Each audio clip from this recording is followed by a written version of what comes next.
தமிழ்நாடு முதலமைச்சர், திராவிட முன்னேற்ற கழகத்துடைய தலைவர் தளபதி அவர்களுடைய பிறந்த நாளை முன்னிட்டு நலத்திட்ட உதவிகள் ஈரோடு தெற்கு மாவட்ட கழகத்துடைய சார்பாக அனைத்து இடங்களிலேயும் வழங்குவதற்கான ஏற்பாடு செய்யப்பட்டிருக்கிறது. நாளைய தினம் கோவையில் ஒவ்வொரு பூத்தினுடைய BLA 2, BLC, BDA இப்படி அனைவருடைய கூட்டமும் கோவையில் வைக்கப்பட்டிருக்கிற காரணத்தால் இன்றைக்கு நாங்கள் ஒரு பள்ளியிலே மட்டும் இந்த நலத்திட்ட உதவியை துவக்கி இருக்கிறோம். எனவே அந்த நிகழ்ச்சி, கோவை நிகழ்ச்சி முடிந்த பின்னாலே தினந்தோறும் அனைத்து பள்ளிகளையும் இது போன்ற நிகழ்ச்சிகள் நடத்த அந்தந்த பகுதியில் இருக்கிற அந்தந்த ஒன்றியத்தில் இருக்கிற நிர்வாகிகள் ஏற்பாடு செய்திருக்கிறார்கள்.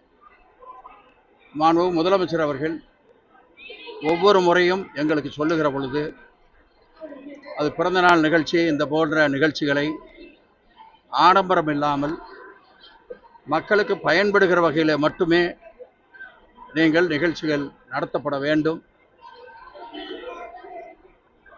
பிறந்தநாள் நிகழ்ச்சியை நடத்த வேண்டும் என்ற எண்ணம், அந்த எதிர்பார்ப்பு எனக்கு எப்பொழுதும் இல்லை. ஆனால் அப்படி நடத்த வேண்டும் என்று நீங்கள் ஆசைப்பட்டால் அது மக்களுக்கு பயன்படக்கூடியதாக இருக்க வேண்டும், ஆர்ப்பாட்டமோ ஆடம்பரமோ இருக்கக்கூடாது என்று எங்களுக்கு சொன்னார்கள். எனவே அந்த அடிப்படையில் இன்றைக்கு குழந்தைகளுக்கு, அதுவும் திண்டல்ல, ஏன்னா திண்டலில் இப்பொழுது குடமுழுக்கு விழா நடந்து முடிந்தது. அதே போல் அந்த உயரமான முருகர் சிலைக்கும் அடிக்கல் போடப்பட்டிருக்கிறது.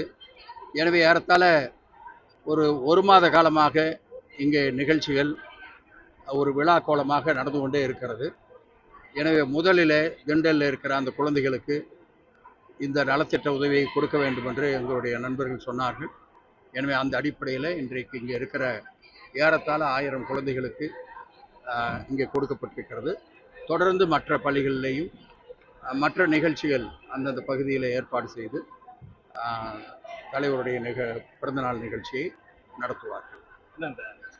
தலைமை இல்லை, அவங்க வந்து தலைமைக்கு காங்கிரஸ் வந்து தொடர்ந்து இல்லை தலைமையில் கேட்க வேண்டிய கேள்வி அவங்க சொல்ல வேண்டியது. அவங்க எல்லாம் அவங்க பேச்சுவார்த்தையெல்லாம் முடிச்சுட்டு ப்ரெஸ்ஸுக்கு தான் முதல்ல சொல்லுவாங்க என்னென்ன நடந்திருக்கு என்னங்கிறத. எனவே குறுக்க நாங்கள் எதையும் சொல்கிறதுங்கிறது அது ஒரு சரியான ஒரு அணுகுமுறையாக இருக்காது. இன்றைக்கி நாங்கள் வந்து தலைவருடைய பிறந்த நாளை கொண்டாடுகிற அந்த முயற்சியில், அந்த எண்ணத்தில் குழந்தைகளை சந்தித்து, ஏன்னா தலைவர் வந்து அதிகமாக அக்கறை எடுத்துக்கொள்வது பள்ளியில் படிக்கிற குழந்தைகள் மீது அதிகமான அக்கறை எடுத்துக்கொள்கிறார்கள். அதற்கடுத்து தாய்மார்கள் மீது அதிகமான அக்கறை எடுத்துக்கொண்டு அவர்களுக்கு தான் முதலில் எந்த திட்டமாக இருந்தாலும் செய்கிறார்கள். எனவே தான் குழந்தைகளுக்கு முதல்ல கொடுக்க வேண்டும் என்று நாங்கள் ஏற்பாடு செய்து வந்திருக்கிறோம். சார், எடப்பாடி பழனிசாமி ஒரு அறிவிப்பு 10,000 ரூபாய் கொடுக்குறேன்னு அறிவிப்பு 10,000 ரூபாய் கொடுக்குறேன்னு சொல்லியிருக்காரு. சொத்து வரி இதெல்லாம் பொதுமக்கள் கஷ்டப்படுறாங்க. பல்வேறு அறிவிப்புகள் வெளியிட்டிருக்காரு, நீங்கள் எப்படி பார்க்குறீங்க? நாங்கள் எப்பவும் அவர் அப்படியே தான் பார்த்துட்டு இருக்கிறோம்.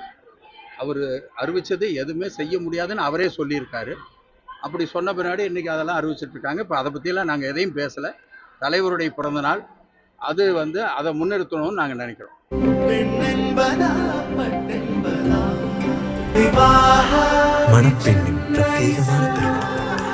விவாஹா தி சென்னை சில்க்ஸ்.